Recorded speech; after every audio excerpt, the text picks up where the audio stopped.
Kakotse Kintab TV, narito po yung ginagawa natin na Honda Civic. Bago natin na pinturahan, make sure natin na nalihan na natin yung mga panel.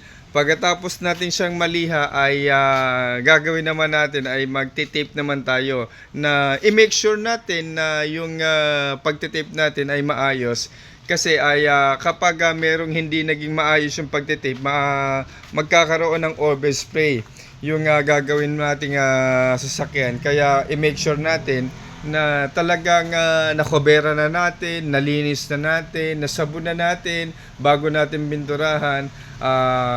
I-make sure natin na wala talagang makatatakas dun sa ginagawa nating pagtitip, kasi ito ay pinaka-importante kapag tayo nagpipintura ng sasakyan, mga kakotse Kintab TV.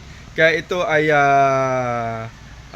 ginagawa namin para matuto yung ibang mga nagdi-DIY ng mga sasakyan na pinipinturahan nila. Happy viewing po.